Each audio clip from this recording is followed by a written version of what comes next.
해보겠습니다. 5페이지. 일용할 양식. 오늘 우리에게 일용할 양식을 주옵소서. 이거 이제 아주 좋은 핑계죠. 우리가 이제 여러 가지 기도하는 거에 대한 정당성이, 예수님도 이런 거 기도하라고 하지 않았느냐 이렇게 얘기하죠. 읽어주세요. 위세 강구 다음에 나오는 일용할 양식에 대한 강구는 주기도의 전환점을 이룬다. 주기도는 땅 위의 인간의 구체적 문제들에 대하여 관심을 돌린다. 곧 삶의 필수적인 양식의 문제, 죄에 대한 용서의 문제, 유혹에 대항하는 힘의 문제, 악으로부터의 구원의 문제에 관심을 돌린다.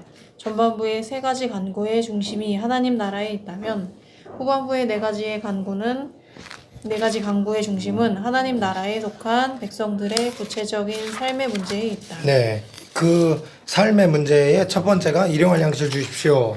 그 다음에 우리가 우리의 죄를 용서해 준 것 같이 우리의 죄를 용서해 달라. 그리고 악에서 구해 달라. 뭐 이런 얘기들 있죠.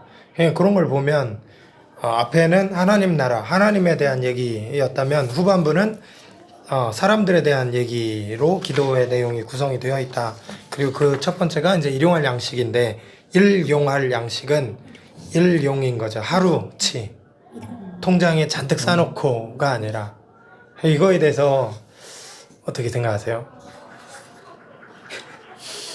우리는 통장에 많이 싸놓고 싶거든.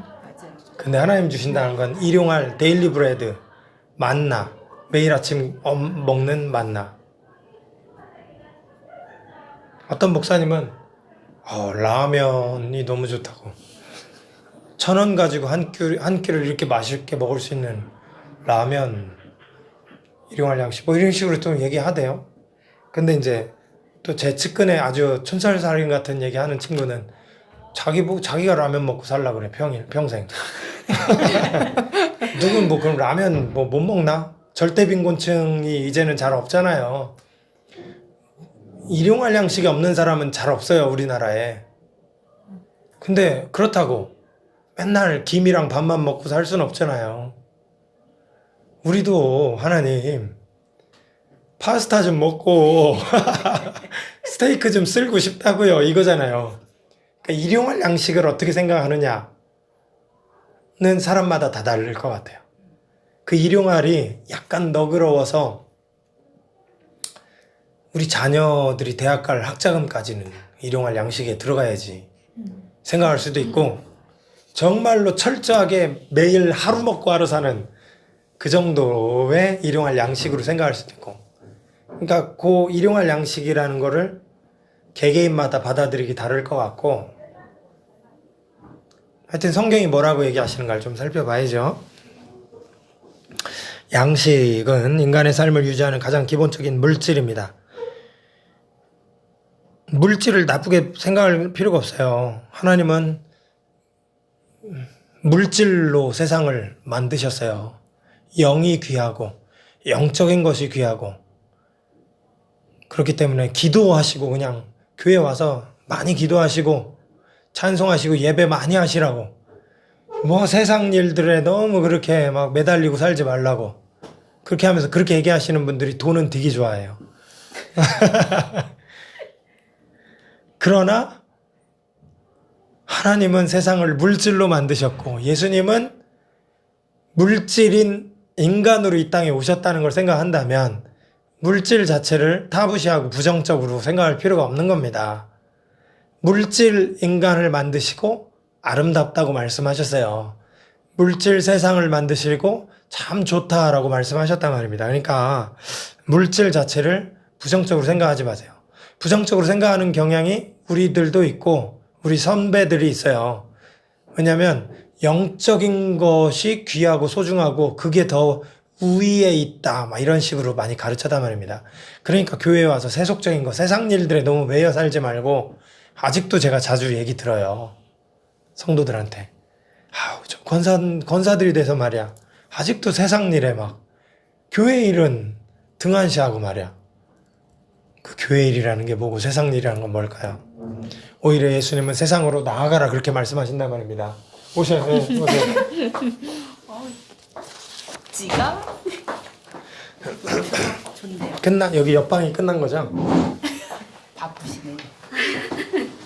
그런 걸 생각해 보면 하여튼 세상 일, 교회 일 너무 가릴 거 없고 교회에서 봉사하는 일이 더 거룩하지도 않아요. 제가 보면 교회도 누군가의 섬김으로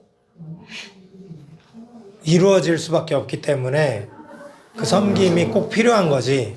그게 더 거룩하다 이렇게 보기가 어려운 겁니다. 예, 지금이 양식, 일용할 양식에 대한 얘기. 아, 네. 하여튼 그 우리 위에 분들이 그렇게 많이 얘기했어요.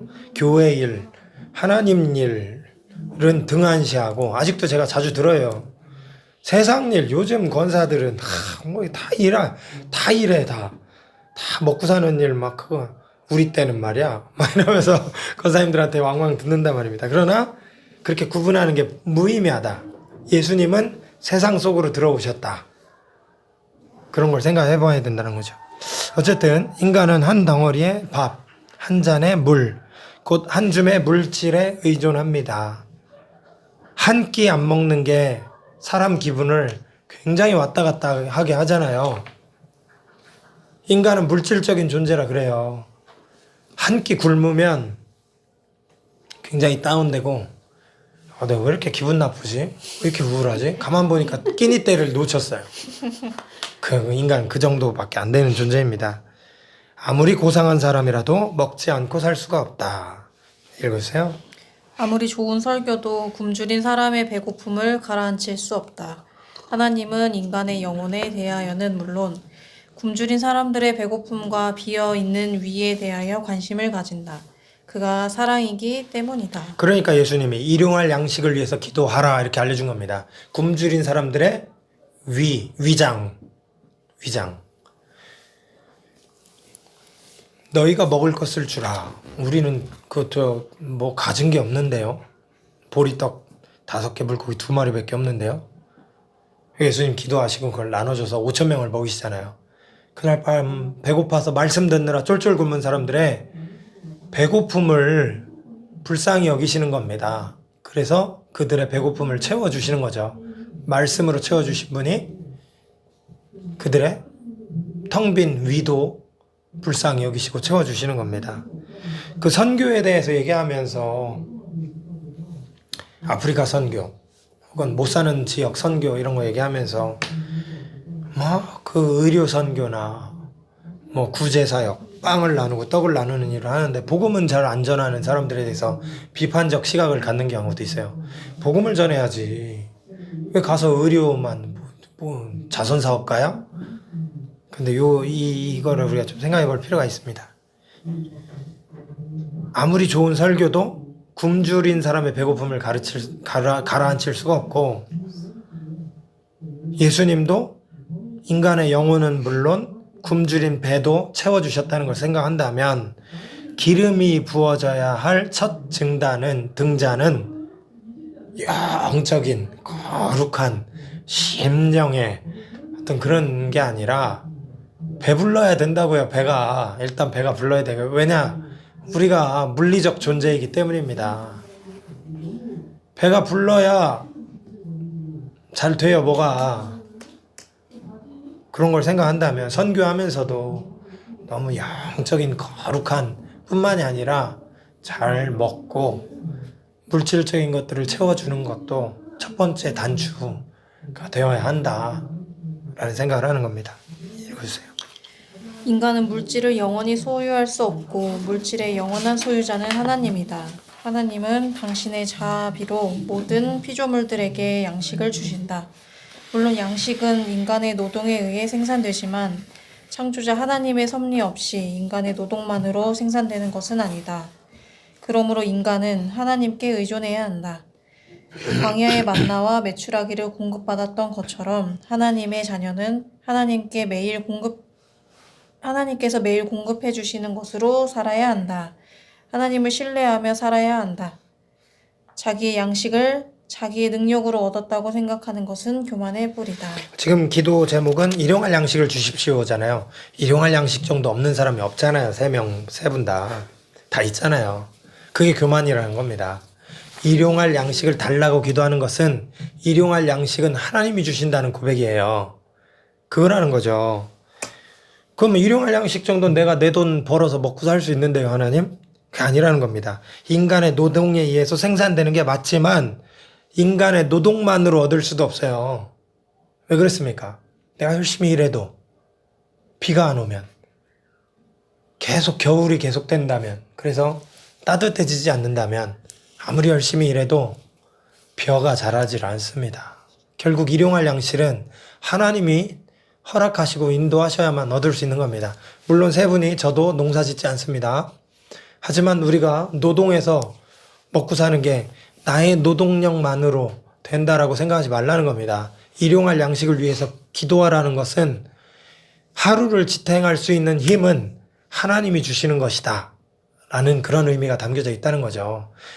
그 정도는 내가 벌어먹고 살아요. 하나님은 더 숭고한 특별한 거에 대한 거 그게 아니라 일용할 양식. 오늘도 살아내기 위해서는 하나님의 힘이 필요합니다. 이게 일용할 양식을 위한 기도다. 하나님이 매일 주시는 양식으로 사는 사람은 자기 양식을 위한 염려와 근심에서 해방될 수 있습니다. 그렇습니까? 일용할 양식을 하나님이 주신다 라고 믿고 기도하는 사람은 내일은 어떻게 살지? 저희 엄마가 그런 기도했대요. 우리 집이 사진관이었거든요. 지금도 사진관입니다. 한 번은 그 증명사진 철에 엄청 많이 벌었어요. 증명사진 학교 들어가는 철에 증명사진 다 찍으니까 막 돈 엄청 버는 거예요. 그날 하루 수익이 막 많이 있었어요. 근데 그러니까 너무 좋은 거예요. 근데 대번 똑같이 바로 드는 생각이 마음속에 내일도 이렇게 벌 수 있을까? 이 생각이라는 거예요. 걱정이 막 각치 올라오면서 그러니까 그렇게 됐으면 좋겠는 마음과 불안한 마음이 동시에 같이 이루어지는 거죠.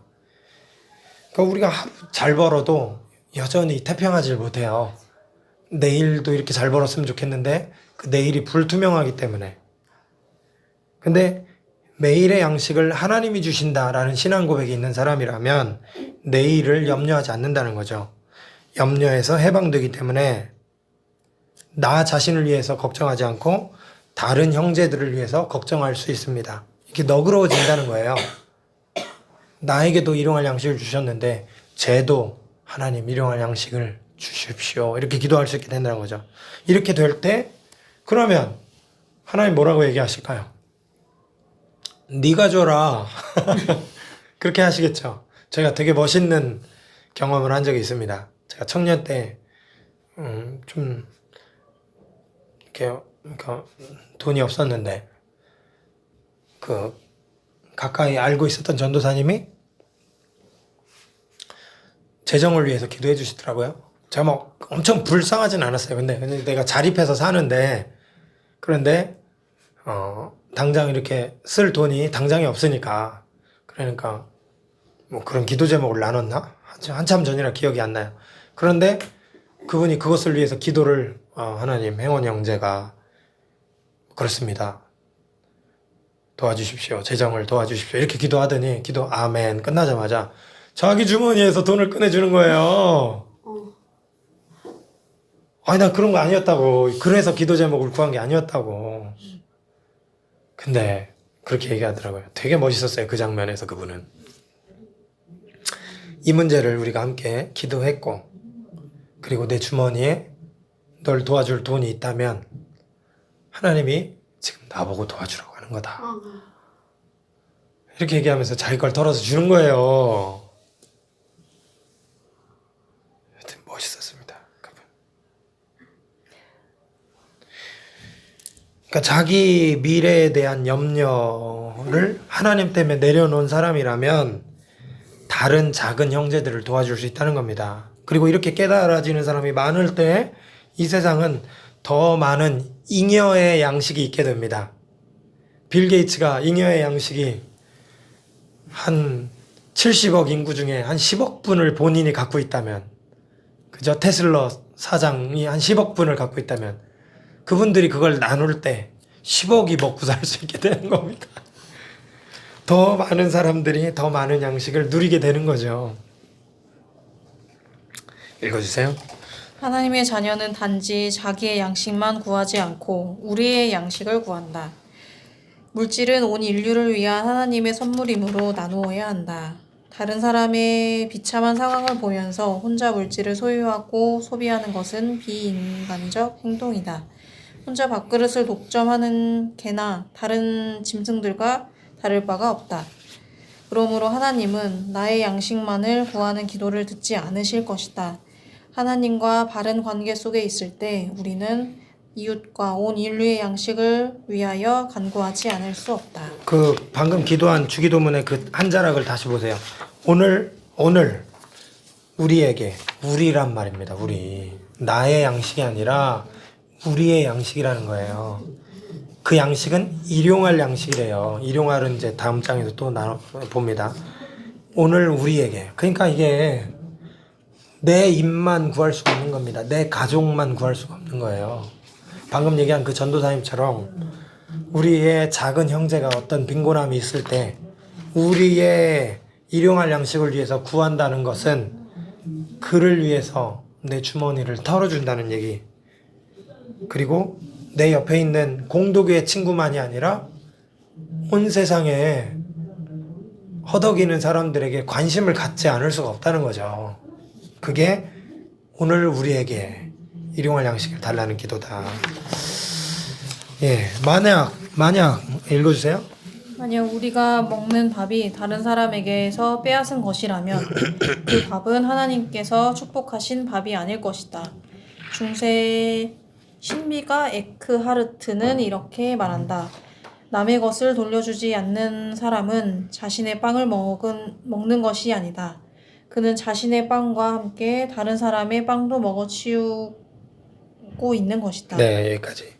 에크하르트라는 그냥 신비신학 이런 게 뭐냐면은 약간 그 전도사님 스타일 그 전도사님 스타일 신앙이 신비 쪽에 가까워요. 신비 혹은 은사주의 이렇게 하는 걸 신비가 이렇게 부르는. 그래서 그런 하여튼 신앙관을 갖고 있었던 그분은 약간 좀 뭐 부정적인 걸 더 갖고 있었다면 이분들은 더 하나님의 더 비밀하고 환상 뭐 이런 것들을 추구했던 신앙관, 그런 사람들이 이제 신비가라고 부르는데 에크하르트가 이렇게 얘기한다는 거죠. 되게 와닿지 않습니까? 일용할 양식을 각자 받아야 되는데 그걸 돌려주지 않으면, 남의 것을 돌려주지 않으면 남의 빵을 먹고 있는 격이다. 되게 찔리는. 성 바실이라는 분이 이렇게 훈계합니다. 같이 한번 읽어볼까요? 시작. 너희 집에서 썩어가고 있는 양식은 굶주린 자의 것이다. 너의 침상 밑에 곰팡이가 슬고 있는 구두는 아무것도 갖지 못한 자의 것이다. 너의 옷장에 솟아있는 의복은 헐벗은 자의 것이다. 너의 금고에서 값이 떨어지고 있는 돈은 가난한 자의 것이다. 네. 살면서 자녀들 양육이라든지 나의 노후를 위해서 물질을 해야 하는 것도 맞지만은, 그러니까 그게 다 잘못이라고 얘기하고 싶지는 않습니다. 근데 미래를 하나님께 두고 살아가야 된다는 게 요지이고, 그럴 때 우리가 너무 거기에 매달려서 돈이 마치 내 미래를, 내 노후를 보장해 주는 것처럼 거기에 막 조바심을 내고 불안해하고 떨며 그렇게 살 게 아니라 좀 자유함을 갖고 살아가야 될 겁니다. 하나님을 내 미래의 복으로 생각한다면, 그렇게 된다면 우리의 잉여로 갖고 있는 돈들에 대해서는 조금 더 주의를 돌아보면서 이렇게 살 수 있게 되겠죠. 그리고 바실리우스가 얘기하고 있는 이 핵심들은 우리의 탐욕스러운 소유에 대한 그 욕구에 대한 경종을 울리는 말로 우리가 주의 깊게 들으면 되는 겁니다. 주의 깊게 들고 너무 매달리면서 물질에 살 필요도 없다. 결국 다 놓고 가는 거 아닙니까? 그렇다면 할 수 있을 때 나눠야지 않겠느냐, 이런 얘기하는 거예요. 일용할에 해당하는 에피우시오스라는 단어는 세 가지로 해석이 됩니다. 에피시오스, 일용할. 첫 번째, 매일의 양식, 만나를 생각하시면 됩니다. 만나. 매일 내리는 매일 하늘에서 하루 쓸 만큼만 내려요. 그것은 하나님 의존적으로 살아가야 된다는 것을 우리에게 생각하게 하고, 미래의 양식, 미래의 양식. 이것은 매일의 양식을 먹으며 우리는 미래의 양식을 앞당겨 경험합니다. 하나님 나라에서 은혜로 살아가는 삶입니다. 그 뭡니까? 매일 먹을 게 하늘에서 떨어지는 거예요. 매일 일할 수 있는 직장이 있어서 돈 벌어 먹고 하루를 살아갈 수 있잖아요. 그러니까 미래를 살아갈 수 있는 힘이 오늘의 양식에서 나오는 거잖아요. 그러니까 미래랑도 연결되어 있는 겁니다. 이 오늘의 일용할 양식이라는 것은. 그 미래는 하나님 나라랑 연결되어 있으니까. 그래서 미래의 양식, 미래를 떠올리게 한다. 매일 하나님 주시는 양식은 미래의 하나님 나라에서 편안하게 먹을 양식을 1일분치씩 받아 먹는 거예요. 그러니까 오늘 받아 먹는 양식은 미래에 영원토록 계속적으로 받아 먹을 양식을 생각하게 합니다. 오늘 하루치밖에 못 받았지만. 그러니까 미래의 양식을 떠올릴 수 있고, 그리고 생존을 위한 필수적인 양식 이건데, 이게 본질적인 양식. 양식은 생명에 꼭 필요한 양식이죠. 양식을 안 먹으면 죽습니다. 그러니 그런 의미에서 양식은 예수 그리스도를 떠올리게 하죠. 우리가 지난주에 설교였죠. 생명의 빵. 생명의 빵. 예수께서 자신이 생명의 떡이다, 빵이다 그러셨어요. 이 빵을 먹지 않고는 누구도 살 수 없다 그러셨어요. 그러니까 매일의 일용할 양식은 그야말로 오늘 벌어먹고 살 물질을 얘기하기도 하지만, 근본적으로 인간이라는 것은 하나님을 생각하고 생각해 봤을 때 예수님이 없으면 우리는 살 수가 없으니까, 예수님 없으면 결국 우리는 다 100년 안에 흙이 될 거 아닙니까? 무존재가 될 거 아닙니까? 우리를 영원히 있게 하시는 분은 예수님이잖아요. 그런 의미에서 본질적인 일용할 양식은 예수시다 이 말이에요. 예수시다. 예수. 그래서 예수가 있어야 된다. 일용할 양식은 뭡니까? 오늘 우리에게 일용할 양식을 주십시오. 그게 빵일 수도 있지만 예수로 오늘도 살게 해주십시오. 예수 없으면 나는 오늘도 살 수 없습니다. 너무 많이 간 해석입니까? 그러나 이렇게도 해석할 수 있다는 거예요. 이렇게도 해석할 수 있다. 예, 같이 한번 읽어주세요. 마지막으로 하나님 나라에 대한 간구와 일용할 양식이 결합되어 있음을 생각해 보자. 하나님의 뜻이 이루어지는 곳, 곧 하나님 나라는 모든 사람들이 매일의 양식을 하나님께로부터 받아 함께 먹으며 평화롭게 사는 곳이다.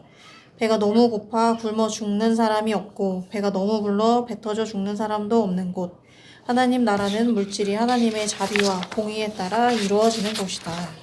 예, 하나님 나라가 오기를 바랍니다. 하나님의 뜻이 하늘에서 이루어진 것처럼 땅에서도 이루어지기를 바랍니다. 그 기도 다음에 오늘 우리에게 일용할 양식을 주십시오. 이렇게 기도했단 말입니다. 그러니까 일용할 양식을 달라는 기도는 그 앞전에 하나님 나라랑 연결된단 말이에요. 그럼 일용할 양식이 하나님 나라의 관점으로 생각할 수 있다는 거예요. 하나님 나라에서 영원토록 일용할 양식을 매일 하나님이 주시겠지. 이 땅에서 공급하시는 것처럼 우리는 영원토록 걱정 없이 양식을, 하나님이 주시는 양식을 먹고 살 것이야. 하나님 나라에서. 그 나라는 어떤 곳일까? 완전한 나라, 완벽한 나라, 눈물 없는 나라. 이렇게 연결된다는 거죠. 그래서 그 결합되어 있다라는 걸 생각해 보자. 8페이지. 예. 잠깐 쉴까요? 예. 제가 목이 뭐 크게 아프지는 않는데 들을 때 괴로우실까봐 지금 계신 분들도 별로 좋게 안 들릴 것 같고, 또 영상 보시는 분들도 그게 좀 걱정이 됩니다.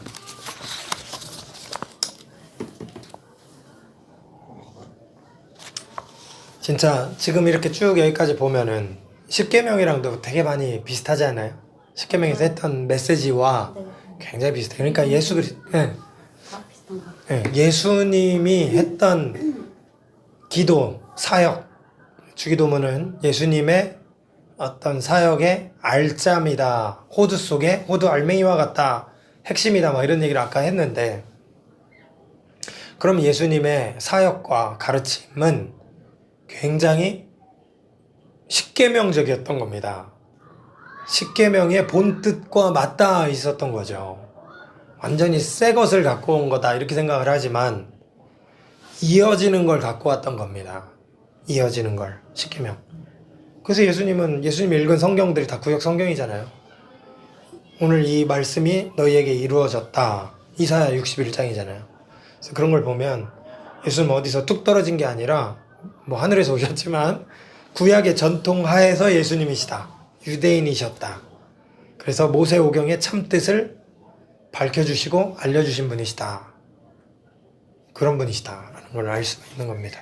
그러면 주기도문도 어쨌든 베이스가 십계명인 상태에서 베이스가 돼서 같이 그런 것 같아요. 다 지금 의미를 파악해 보면 십계명을 전주에 봤더니 굉장히 맥락이 비슷하잖아요.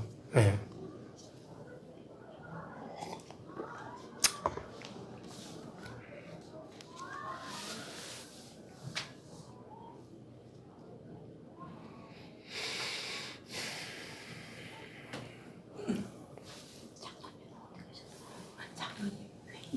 예근성 회의 그래서 2시까지 네, 2시까지 계셨어요. 그 자리 내보신 거예요 진짜. 이 자리 못 계셨다가 진작이 진짜요? 네. 제가 잠깐의 틈이 있다가 보겠습니다. 오늘 우리가 우리에게 잘못한 자를 용서한 것 같이 우리의 죄를 용서하여 주시옵소서.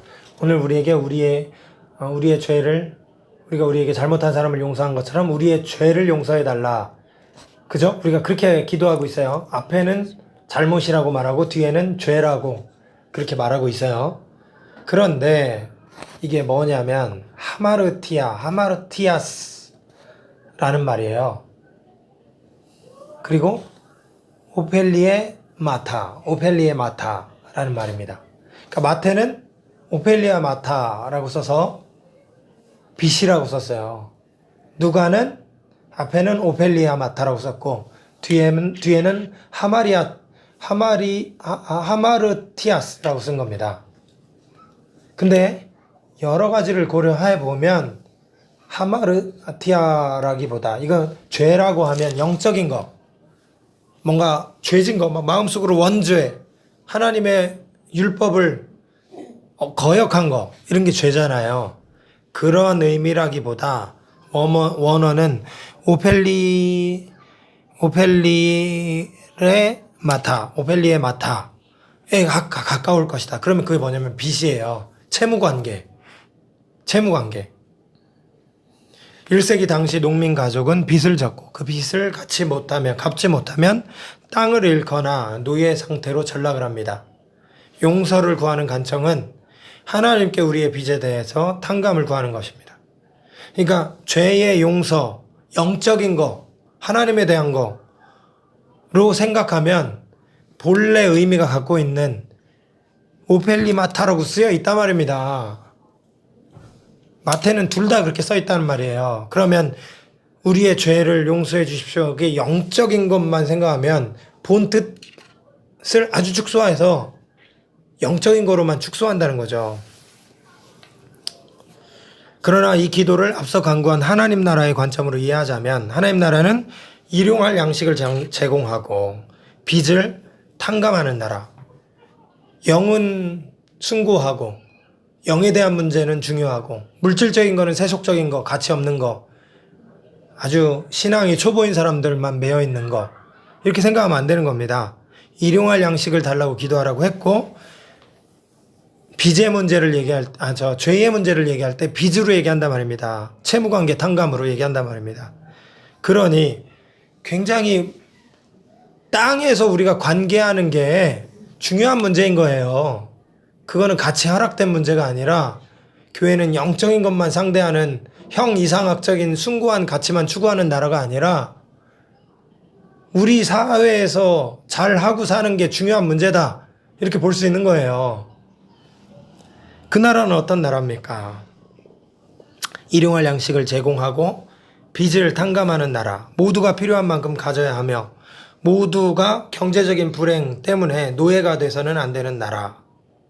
우리가 우리 사이에서 빚을 탕감해 주는 것처럼 안식년, 희년 이럴 때 빚을 탕감해 주고 노예를 해방합니다. 너희 형제들이 빚졌거든 탕감해 줘라. 너희에게 주신 하나님의 은혜가 크지 않느냐. 그러니 그냥 무료로 풀어줘라 말이야. 굉장히 물리적인 관계에서의 행동을 요구하는 게 율법이에요. 그런 걸 근거로 하여서 하나님 사이에서의 우리의 죄도 용서해달라 이렇게 말한단 말입니다. 마태와 누가 본문의 공통점이라면 우리가 하나님께 갚아야 할 할 것을 면제받는 길은 다른 사람이 우리에게 갚아야 될 그것을 면제해 주는 데 있다는 거예요. 그 조건으로 돼 있다는 겁니다. 하나님께 용서받고 싶느냐? 그러면 너희 사이에 용서해라. 빚을 탕감해줘라. 이렇게 얘기하는 겁니다. 구약의 율법과 상통한다. 읽어주세요. 매 7년 끝에는 빚을 면제하여 주어라. 예수께서는 하나님 아버지께서 자비로운 것과 같이 너희도 자비로운 사람이 되라 하셨다. 주기도는 안식년, 희년, 정신과 맞닿아 있다. 예, 제가 읽겠습니다. 인간은 용서받으며 살 수밖에 없어요. 왜 그렇습니까? 우리가 부족하기 때문입니다. 늘 실수하고 죄짓기 때문이에요. 그래서 용서를 서로 빌어야 돼요. 용서한다는 것은 무언가? 죄 지은 사람을 그의 죄악된 과거에 고정시키지 않고 미래의 새로운 가능성을 열어주며 그 사람을 있는 그대로 용서함으로써 그 사람과 다시 화해할 것을 말하는 겁니다. 장발장은 도둑놈이었잖아요. 도둑놈의 과거에 묶어두지 않고 변화될 가능성을 생각하며 그를 죄인 취급하지 않고 용서하고 기회를 주는 것. 그 신부가 그 사람을 바꿔놨지 않습니까? 그를 도둑놈으로 보지 않았고 변화될 사람으로 인정해 줬을 때 장발장 훌륭한 사람으로 변화된 삶을 살았다. 레미제라블 책 얘기잖아요. 조진웅이 과거에 최근에 뭘 잘못을 크게 했나 봐요. 했는지 뭘 어떻게 잘못했는지 진짜 큰일 잘못했다 라는 얘기가 있고 그냥 지나간 얘기다. 그 사람을 과거에 묶어두지 말자 이런 얘기도 있어요. 뭔지 잘 모르겠습니다. 그 편드는 것도 아니에요. 근데 지금 관점에서 조진웅을 잠깐 살펴보면 과거에 어떤 잘못을 했더라도 그것에 대한 응보를 그가 받았다면 그를 계속 나쁜 놈으로 봐야 되는가 라는 측면인 거죠. 모르겠습니다. 그런 부분이에요. 그러니까 우리 교단의 영웅 같은 분 있지 않습니까? 누구죠? 자기 아들 동인 동신을 쏴 죽였던 손양원 목사님, 쏴 죽였던 나쁜 놈의 새끼, 그 놈을 양자 삼았어요. 그래서 자기 자식으로 거두었는데 결국 그 나쁜 놈이 신앙으로 변화된 삶을 살았다. 이게 교훈이잖아요. 물론 그게 소화가 잘 안 돼서 동인 동신의 형제, 다른 동생, 여동생은 나는 오빠로 인정 못한다. 그 사람 평생 그렇게 살았어요.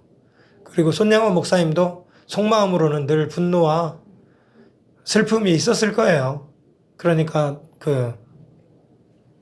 장로님이 그 얘기 하시잖아요. 같이 밥 먹는데 모래알 씹는 것 같았다고. 그러니까 쉬운 일은 아닌데 지금 얘기하는 것은 어쨌든 우리도 용서해야 된다라는 게 과거의 그를 묶어두지 말고 그를 하나님이 바라보시는 관점으로 우리도 바라보려고 노력하며 용서하는 삶을 살아야 된다. 이게 바로 우리가 잘못한 사람을 용서하듯 주님께서도 우리를 용서해 주십시오. 이 기도에 담겨져 있는 내용이다 라는 겁니다. 상대방에 대한 거기 한번 읽어주실래요?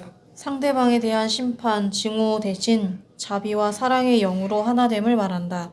그렇지 않을 때는 분리됨이요. 그를 과거에 묻고 정죄함이요. 자기 교만과 자기 의에 빠져 있을 수 있다는 것이다. 이는 탕자의 아버지의 태도와 정반대다.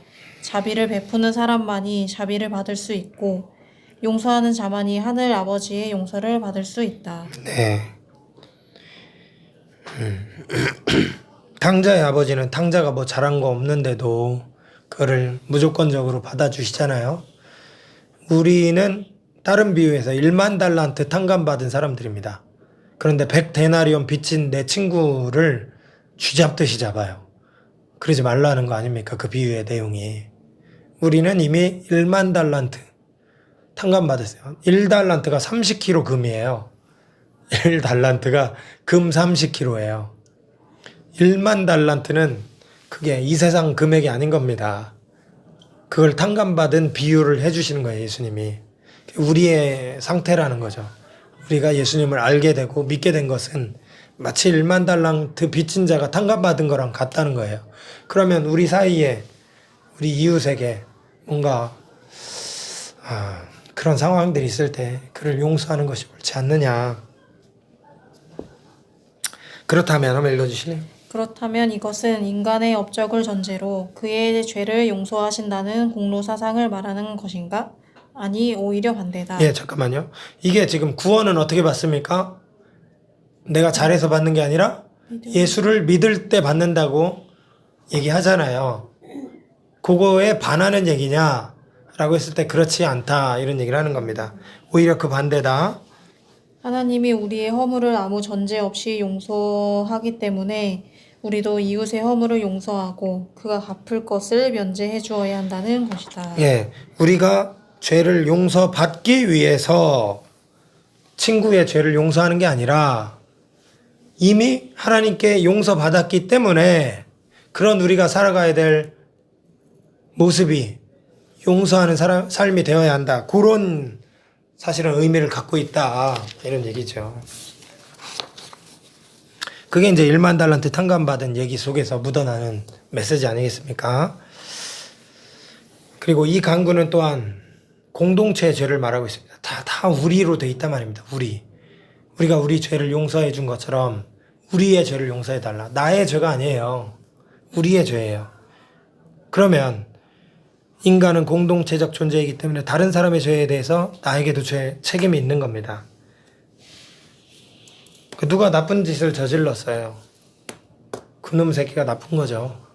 근데 그러한 인간이 존재하는 거에 대한 책임이 나에게도 있다는 거예요. 어떤 사람이 그러니까 장발장 얘기를 다시 돌아가면 배고파서 빵을 훔쳤어요. 배고픈 사람이 존재하는데 오늘 저녁에 아주 풍요롭게 저녁 식사를 하는 나에게 책임이 있다니까요. 그런 얘기입니다. 우리의 죄가 있다. 우리의 죄가. 다른 사람이 죄를 저지른 거에 대한 우리의 죄의식을 갖고 공동체적인 죄 용서를 구하는 사람이 되어야 한다. 이런 얘기입니다.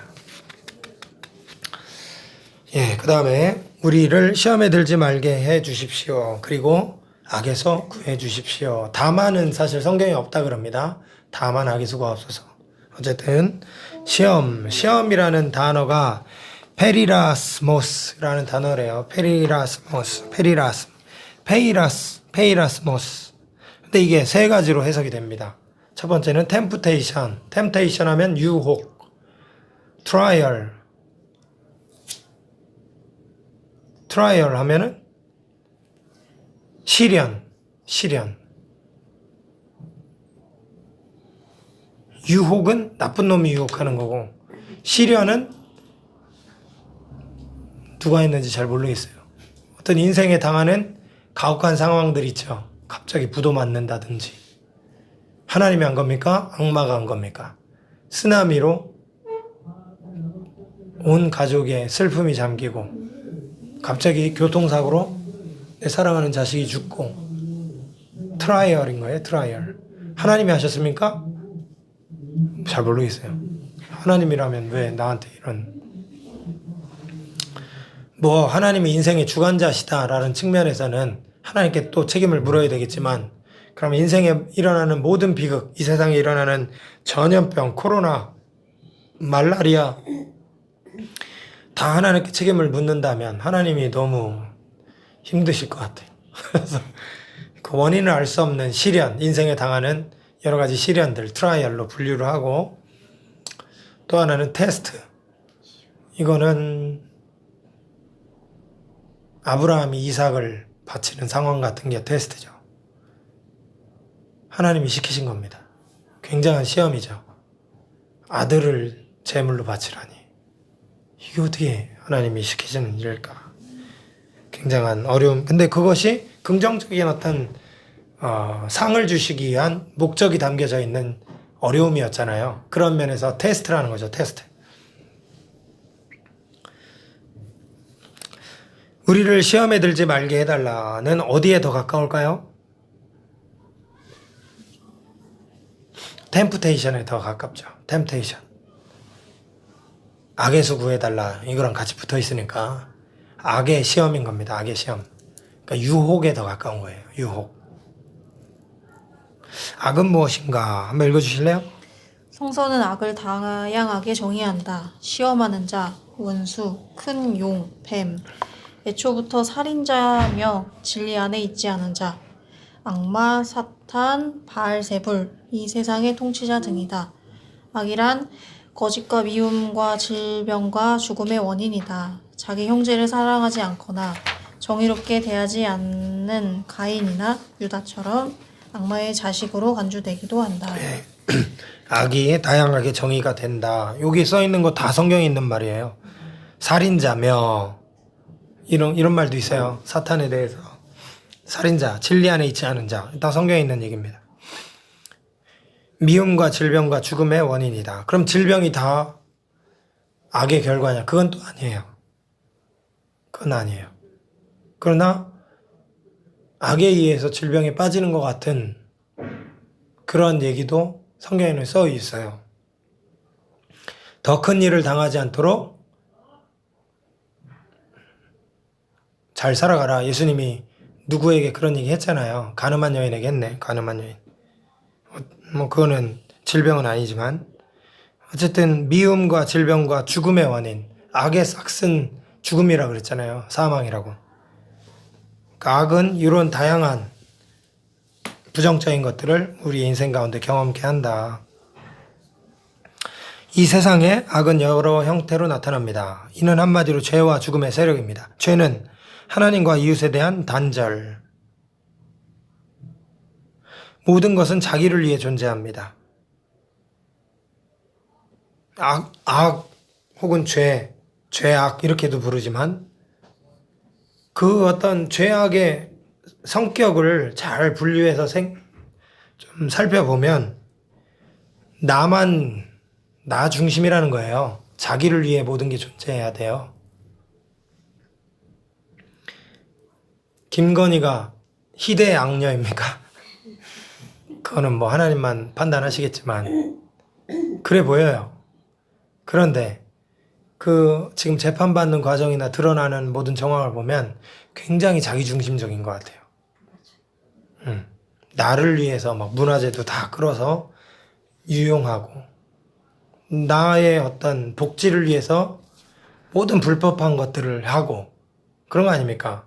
논문 표절부터 해갖고 영부인이 되기까지의 모든 과정들을 생각하고 영부인이 된 이후에도 계속 여러저러 정황들 나라 살림에 손댄 그런 것들 보면 나밖에 없는 것 같아요. 양평 고속도로 뭐 이런 거 나밖에 없는 것 같아. 나.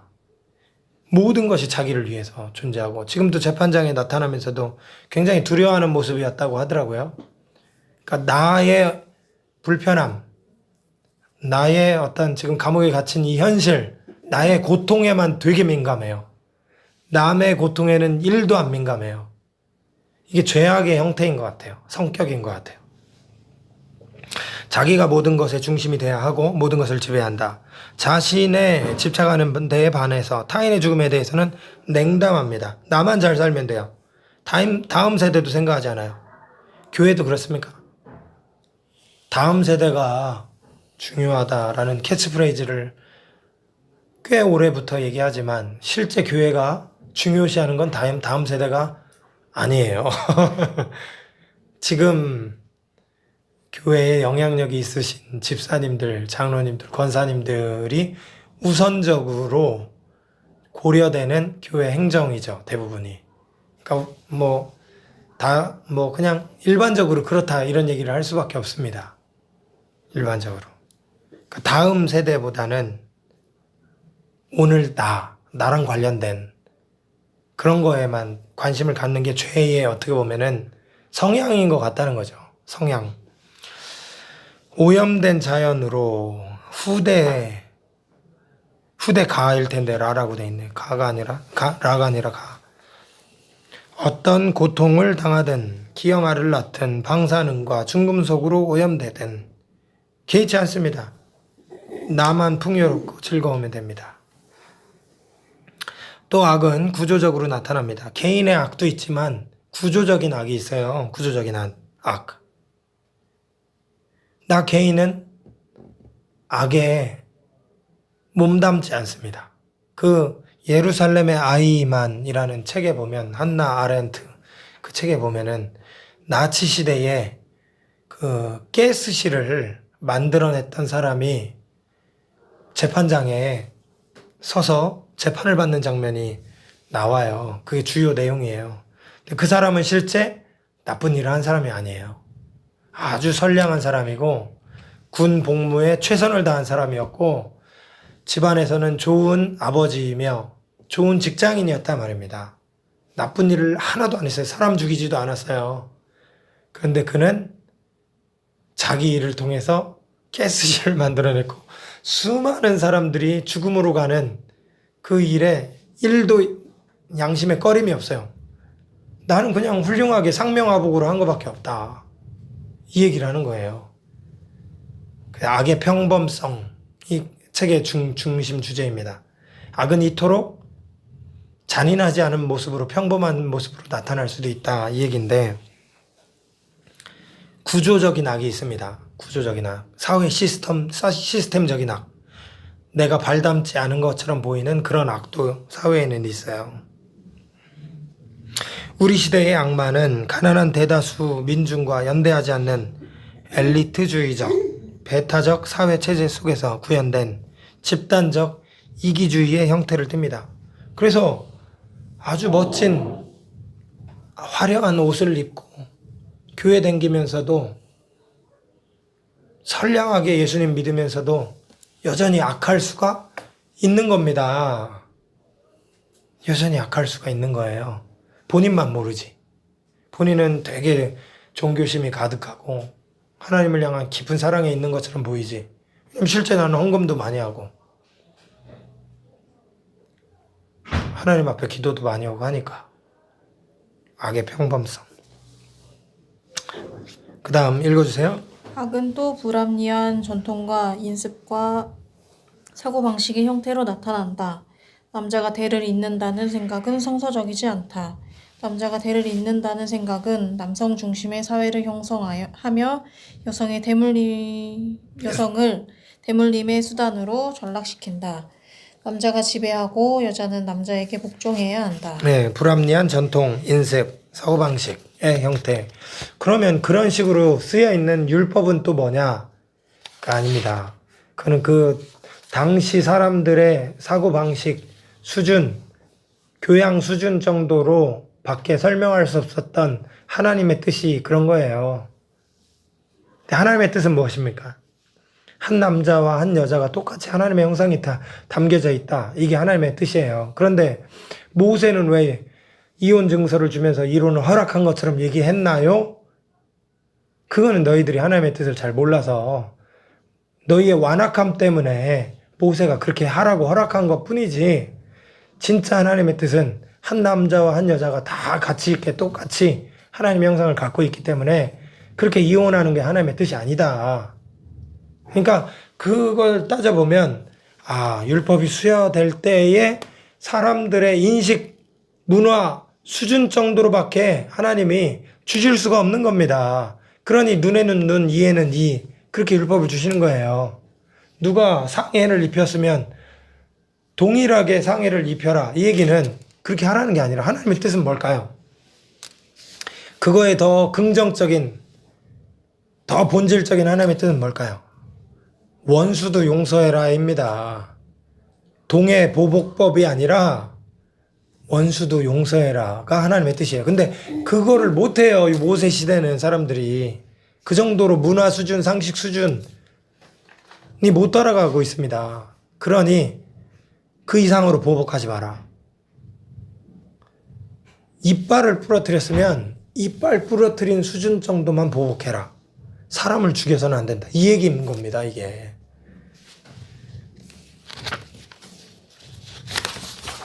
넘어가서 읽어주세요. 또 공직자는 국민의 고용인임에도 불구하고 자기가 국민 위에 있고 국민을 지배하며 억압할 수 있는 권리를 가진 것으로 착각한다. 그의 잘못된 지배자 의식으로 인하여 국민들이 억울함과 고통을 당한다. 네. 그러니까 이런 것들이 이제 악의 전통, 불합리한 전통, 인습, 우리 시대에 이루어지고 있는 악의 모습이라는 거죠. 공직자는 군림하는 자가 아니라 사회를 섬기는 사람인데, 그런데 지배자인 줄 착각하면서 지배하려고 하는 그런 악이 이 세상에 존재한다, 이 얘기입니다. 악에서 구해달라라는 기도는 우리 자신이 악한 일을 하지 않고 오히려 선한 일을 하게 해달라라는 기도이다. 이런 거 생각 안 해보셨죠? 악에서 구해주십시오. 악에서 구해주십시오. 그런데 내가 그 악을 행할 수도 있잖아요. 그러니까 내가 행하지 않게 해달라는 전제가 깔려 있는 겁니다. 그리고 이 세상에 악이 있다 그랬지 않습니까? 그러니까 이 세상의 모든 악을 폐기하고 하나님의 나라가 이 세상 가운데 이루어지기를 바랍니다. 이런 기도라는 거죠. 악을 폐기하고 그의 나라를 이루고자 하는 하나님의 역사에 동참하리라라는 결단의 표현이기도 하다. 그 기도를 한다면 그 기도에 참여할 수밖에 없는 거 아닙니까?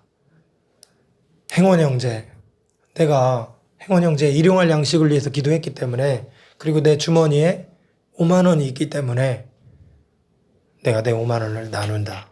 그 기도를 한 사람은 그 기도를 실행하는 게 맞는 거예요. 악에서 구해 주십시오 라는 건 나만 속 이 망하고 썩어질 불타버릴 세상에서 구출해 주십시오. 그리고 이 세상은 불타게 내버려 두십시오. 이런 기도가 아니겠죠. 나도 악을 행하지 않는 건 당연하고, 그리고 이 세상이 더 하나님께서 원하시는 나라로 변모해 나아갈 수 있도록 도와달라라는 그런 기도다. 그러니 나도 거기에 참여해서 살겠다라는 메시지가 담긴 기도다. 읽으세요. 악의 유혹에 빠지지 않는 길은 무엇인가? 그것은 성경이 말하는 악의 실체를 인정하고 이를 경계하는 것이다. 우리는 언제나 악의 유혹과 죄의 유혹을 받는다. 악은 우리 인간 본성 속에 깊이 숨어 있다. 사탄이 밀처럼 너희를 체질하려고 너희를 소나기에 넣기를 요구하였다는 말씀은 언제나 사탄의 유혹 속에 있는 인간의 보편적 존재를 나타낸다. 네. 우리는 악의 유혹을 받고 있는 상황이다. 늘. 가인에게도 말하지 않습니까? 죄가 네 우는 사자처럼 너 문 앞에 엎드려졌으나 너는 악을 뭐라고 했죠? 악을 경계하고 빠지지 말지니라, 이런 말씀을 했습니다. 가인에게 그런 말씀을 했어요. 지금 여기에서도 미를 체질해갖고 체질해갖고 쭉정이를 막 알곡을 골라내는 것처럼 사탄이 우리를 막 그냥 잡아삼키려고 소환하기에 넣으려고 그렇게 계속 우리를 막 꿰려고 노력하고 있는 상황이라는 거죠. 이게 우리의 당면한 현실이다. 이걸 잘 알아야 된다. 지피지기 백전백승 이런 것처럼 우리는 악의 유혹을 받고 있다라는 것을 일단 아는 것부터가 시작이고, 그 다음에는 지난번에 십계명에서 얘기했던 걸로 얘기한다면 피해야 되겠죠. 그 기억나십니까? 오리게네스 음행의 문제를 얘기했더니 진짜로 자기의 성기를 절단해 버렸잖아요. 근데 그거의 교훈이 뭐였습니까? 존 스토트가 눈을 빼라는 얘기는 눈이 빠진 사람처럼 절대 보지 말고 절대 거기에 가지 말고 이런 의미다. 그러니까 여기서 악의 유혹에 빠지지 않는 길은 일단 악이 있다라는 걸 인정하고 마음의 경계를 잘 세워야 하며 그 다음에 빠지지 말아야 되겠죠. 가지 말아야 되겠죠. 거기에 가지 않도록 노력해야 되는 겁니다. 악의 유혹을 받을 때 우리는 결단해야 합니다. 예수는 우리에게 말씀합니다. 너희는 세상의 소금이다. 빛이다. 빛이다. 사탄의 유혹을 물리치고 세상의 빛과 소금이 되는 거기에 하나님 나라가 있다. 우리가 그 자신들이 되어야 하는 겁니다. 그런 우리들로 인하여서 짠맛이 나는 세상이 되는 겁니다. 내가 어울리는 사람들 간에 그 사람들 간에 하나님 나라가 이루어지는 거예요. 짠맛이 나는 나 때문에, 빛이 나는 나 때문에. 수미상관의 관점에서 우리를 시험에 들지 말게 해달라, 악에서 구해달라라는 기도는 다시 맨 처음 기도와 연결이 됩니다. 아버지의 이름을 거룩하게 하소서. 아버지는 온 세상의 아버지 가장이시죠. 온 세상의 아버지께서 자녀된 우리가 바른 세상, 바른 가정을 만들어 달라. 가장이신 아버지께서 우리에게 그런 가정을 만들어 달라라고 기도하는 것. 그러므로 아버지의 이름이 거룩하게 되는 것은 악에서 구해 주십시오. 악에서 구해 주십시오. 나를 구해 달라 하는 것뿐만이 아니라 이 세상이 하나님의 나라로 변모해 갈 수 있도록 도와달라 이런 얘기라고 아까 말씀드렸잖아요. 그러면 그게 거룩한 세상이 되는 거잖아요. 아버지의 이름이 거룩히 여김을 받게 되는 거잖아요. 그러니까 수미상관의 관점에서 처음과 마지막은 다시 연결된다. 하나님의 나라가 하나님의 이름이 영광받고 거룩하게 되는 것은 이 세상이 악에서 구해지는 것이다. 땅이 하나님의 뜻이 하늘에서 이루어진 것처럼 땅에서도 이루어지는 것이다. 이 땅에 하나님의 뜻이 막 이루어지는 것이다. 연결된다. 이런 얘기인 것입니다. 아이고 장시간 수고하셨습니다. 제가 목이 나빠갖고 듣는데 어려우셨을 것 같아요. 고생 많이 하셨고 또 밥 먹으면서 추가적인 얘기 할 테니까 오늘은 여기까지 마무리하도록 하겠습니다.